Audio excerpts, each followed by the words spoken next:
What's going on, guys? We're going to talk about defense today and why defense sucks. So let's get something off the table first. Yes, it is absolutely critical that you learn defensive tactics and techniques.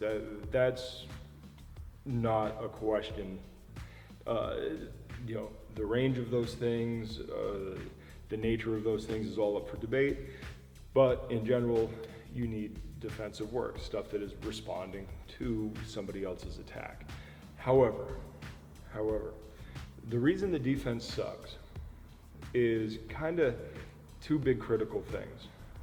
The big one that people talk about a lot is the fact that in a fight, you have precious seconds to do things. Sport fights tend to be protracted, but in an assault type situation, in a self-defense type situation, these things don't last very long. They often last seconds. And you don't have time to dedicate to just parrying, trying to get your base and figure out what to do next. You just don't have time for that because that's not the stuff that actually leads to the resolution of the fight. You have to find, if you're just trying to survive, you have to find a way to de-escalate or escape. And if you are trying to win, you have to find a way to press the attack back on your opponent, get in and get it over with. And so while defense can, if you do it well, give you the opening to turn the tide like that, most of the time what ends up happening, and this is the second point, you get stuck in a loop. And it is really, really easy to get stuck in a loop because when you're playing defense, you're already behind. You're already responding to the other guy. And if your defense doesn't do anything but prevent his attack from reaching its target, then you oftentimes have left yourself open or left him available to continue attacking. Even if he has to change angles or whatever, it often leads to that. So when you are using your defensive tactics, there's a couple of things that you have to keep in mind. One, and this is something that we talk about a lot in fencing and maybe a little bit less in hand-to-hand martial arts, but should be talked about a lot, is the concept of tempo, right? Any action takes up a unit of time. And if we consider everybody has multiple individual actions, that we could even say each action is one tempo.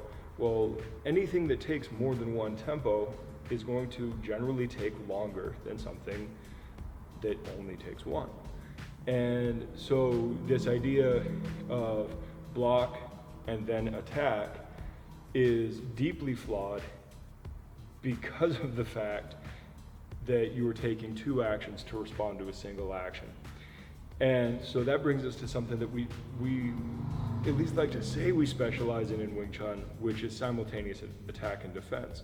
And you might be going, well, stop right there. We don't ever see simultaneous attack and defense in real fights. And to a degree, that might be true. We'll get to that in a second.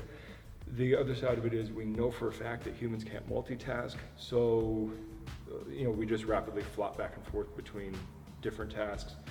And that itself, kind of negates the idea of a simultaneous attack and defense. If you're going to be pedantic about it, yeah, sure. However, right, I want you to think of something a little different, right? The idea of instead of maybe exactly simultaneous, we're going to be talking about in tandem. So I want you to think about a tandem bicycle or a tandem trailer. So if you have a truck,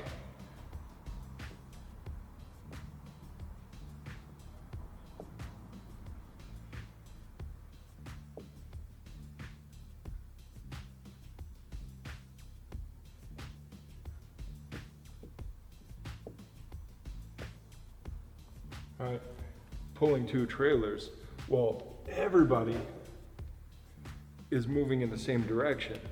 They're all moving in the same direction at the same time, though one is clearly following the other. And that's kind of the definition of tandem, is something following another thing. But the way that we use it is always in the sense of things that are joined and moving together, even though there's a clear sequence. And so sometimes when we do things like, say, Tan and punch, it's not that Tan and punch are both necessarily moving exactly at the same time. But the idea that this and this are linked so that as they come out, they are closely linked enough that they're coming out kind of in the same tempo. It might be a slightly longer tempo because you're doing two actions at once, but it may be enough to fill that gap rather than being one, pause, two, or one and two, if you're thinking in music terms. So that's one way that we can get around it, where defense can be used kind of linked with offense. And in my opinion, the tandem model tends to, it still takes training and all that, but it tends to lead to better results than parry and then find another point to attack, because every single bit of empty space you have becomes a point where your opponent can do something to you, and that's a problem. Now, the other thing is that, of course, you can use, if we're talking striking at least, you can use your offense to also play defense, where you're actually covering the line as you're attacking, where you're actually creating wedges and deflection points with your arm, your shoulder, your hips, whatever, right?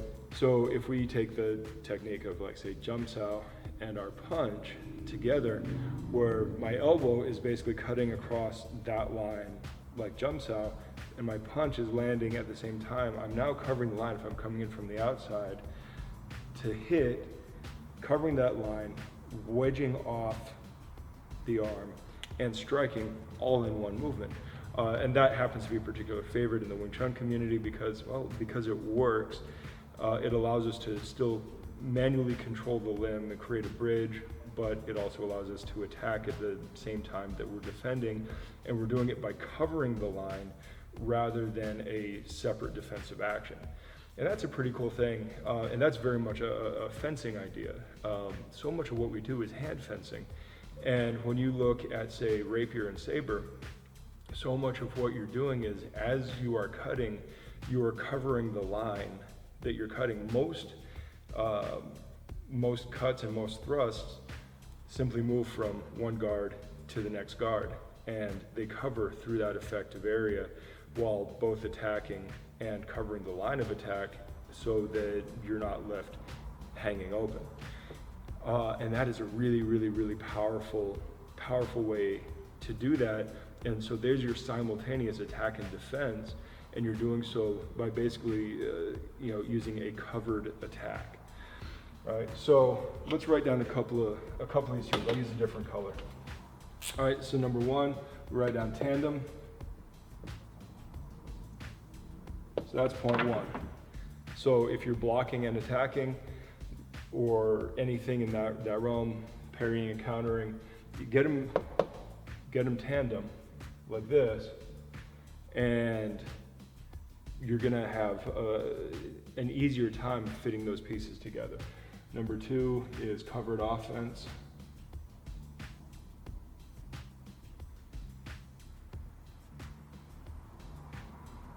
Right. And then, of course, the final thing, and really this is the fun one, right, is learning how to void and counter. And voiding is a really, really cool idea. In boxing, we might use the term slipping. I happen to like the term voiding. Again, pick that up from HEMA. But the idea of voiding is that you're literally kind of, I oftentimes call it the bullfighter principle. You're holding the cape up, and then you let the bull go rushing past, and you can stick it as you go. Don't support bullfighting, that's inhumane. But it's an interesting visual. So you get the idea though, is you give them a target, you remove the target, they go sailing by, and as they go sailing by, you hit them.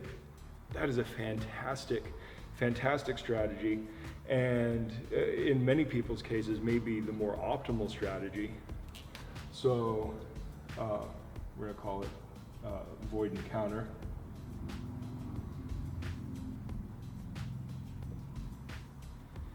And that gives you some really cool options. Now, we do have one more.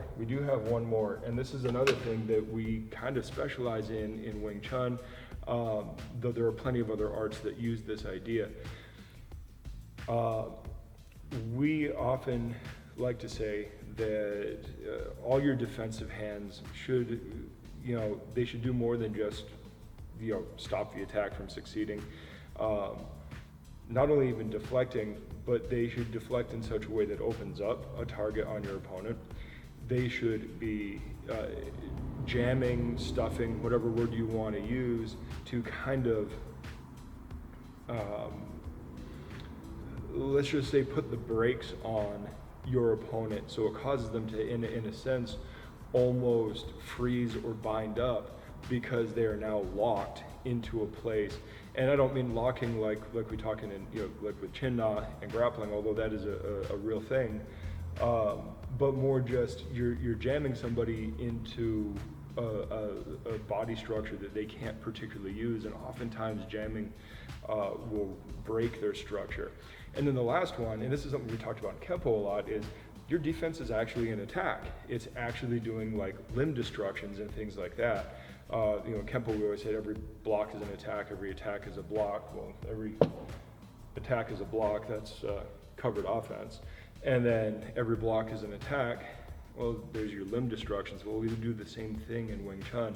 Many of our hand techniques serve as both covered offense and kind of offensive defense. And if you can cause damage with your defense, that's huge, right? So we're just gonna go ahead and say offensive defense for shorthand.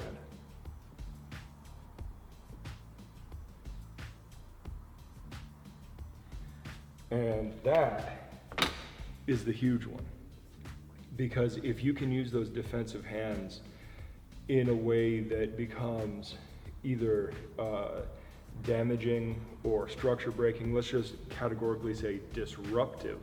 If you can make your defense be disruptive and break their structure, freeze them up, cause them pain, do actual structural damage, then your defense is no longer just defense, it is actually doing something proactive to help you turn the tide, right? So you just can't play defense forever. And again, yes, you're gonna suck for a while when you're starting out, so you need to learn defense because it's gonna help you get to the part where you either escape or turn the tide in your favor.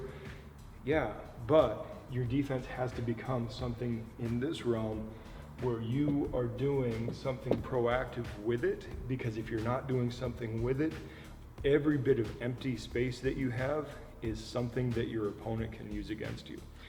And that's a video for another time. We talk about rate of fire a lot, but basically the density of your movements needs to be very, very high, because the denser it is, the harder it is going to be for your opponent to slide into the gaps between the movements.